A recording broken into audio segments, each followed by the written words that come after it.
if you are in class 11 and still facing problem कि cost क्या होते हैं एंड उनके बीच के रिलेशनशिप को हम कैसे डिफाइन करेंगे, तो ये वीडियो आपके लिए। एंड तक देखने के बाद आपको कोई भी डाउट नहीं रहेगा कॉस्ट में और उसके रिलेशनशिप को डिफाइन करने में।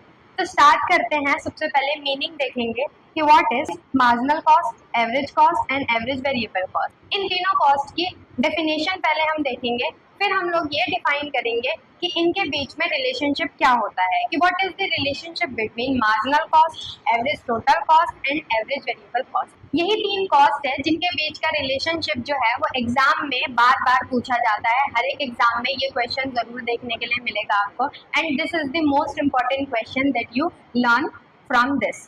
तो स्टार्ट करते हैं। What is marginal cost? Marginal cost क्या होता है? जब आप कोई भी गुड प्रोड्यूस कर रहे हो तो एक एक्स्ट्रा गुड प्रोड्यूस करने पे जो आपकी कॉस्ट आती है उसे हम लोग बोलते हैं marginal cost. Marginal cost is the additional cost incurred on producing one more unit of output. एक एक्स्ट्रा यूनिट आप प्रोड्यूस करोगे तो जो आपकी एडिशनल कॉस्ट लगेगी उसे हम लोग बोलते हैं मार्जिनल कॉस्ट। अब इसका कर्व कैसे बनता है? स्क्रीन पे आपको दिखाई दे रहा है कि इसका जो कर्व होता है वो कुछ नाइकी की शेप का होता है, that is U shape curve. Exam में आप नाइकी मत लिखना, आपको लिखना है यू शेप कर्व। क्या लिखना है? U shape curve. Marginal cost का जो कर्व होता है वो कुछ यू शेप होता है, ऐसे आपको ऐसे डिफाइन करना होगा, दैट इज मार्जिनल कॉस्ट। अब हम लोग बात कर रहे हैं कि what is average total cost. Average total cost क्या होता है? Average total cost is the total cost incurred on per unit of output. एक सिंगल यूनिट प्रोड्यूस करने पे जो आपकी टोटल कॉस्ट आती है उसे हम लोग बोलते हैं एवरेज टोटल कॉस्ट। इसे हम लोग एवरेज कॉस्ट भी बोलते हैं। जब हम रिलेशनशिप पढ़ेंगे तो बहुत सारी जगह पे मैं एवरेज कॉस्ट यूज करूंगी, तो आपको अंडरस्टूड होना चाहिए कि what is average cost. Average cost क्या होता है? एक सिंगल यूनिट प्रोड्यूस करने पे जो आपका टोटल कॉस्ट लगता है उसे हम लोग बोलते हैं एवरेज टोटल कॉस्ट। ये जो कर्व होता है ये भी यू शेप कर्व होता है, बट कुछ कटोरे की शेप में कुछ ऐसा सा बनता है। क्या? यू शेप कर्व होता है, कुछ कटोरी की शेप जैसा उसका शेप होता है, that is average total cost.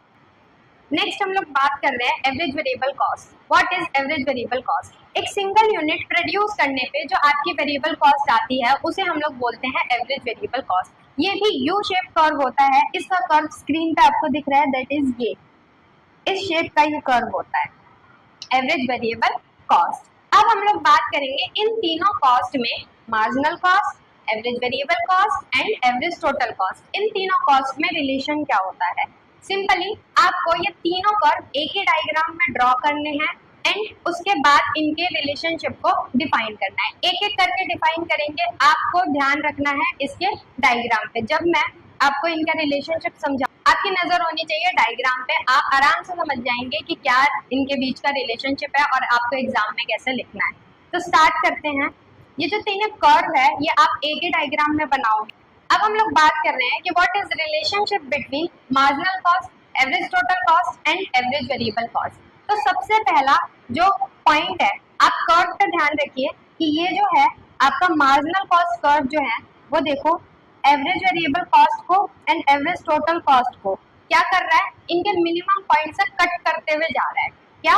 Average total cost के एंड एवरेज वेरिएबल कॉस्ट के मिनिमम पॉइंट से ये जो मार्जिनल कॉस्ट है ये कट करते हुए जा रहे हैं। तो सबसे पहला रिलेशन यही है कि जो मार्जिनल कॉस्ट कर्व है वो average variable cost and average total cost को मिनिमम पॉइंट से कट करते हुए चला जाता है। नेक्स्ट हम लोग बात कर रहे हैं कि ये जो कर्व है इनके मिनिमम पॉइंट पे आपको ध्यान रखना है। अब इनके मिनिमम पॉइंट को आपको देखना है। Simply average variable cost and average total cost, average cost and average variable cost, इनके बीच में, इनके मिनिमम पॉइंट के बीच में गैप है। आपको क्या लिखना है सेकंड रिलेशन में कि जो एवरेज वेरिएबल कॉस्ट का मिनिमम पॉइंट है वो हमेशा पहले आता है एवरेज टोटल कॉस्ट के मिनिमम पॉइंट से। सिंपल। नेक्स्ट हम लोग बात करते हैं थर्ड रिलेशन की। आपको सिंपली ये एवरेज टोटल कॉस्ट दिख रहा है, ये आपको एवरेज वेरिएबल कॉस्ट दिख रहा है, इनके बीच का जो गैप है, ये गैप, ये देखो ये गैप आपको कम होते हुए दिख रहा होगा। ये जो गैप है ये आपको कम होते हुए दिख रहा है। तो ये जो गैप है ये जितना आप कर्व को एक्सटेंड करते जाओगे, किसको? Average total cost and average variable cost के कर्व को एक्सटेंड करते हुए जाओगे तो इनके बीच का जो ये गैप है ये कम होता जाएगा। बट ये दोनों कर्व कभी भी एक दूसरे को टच नहीं करेंगे।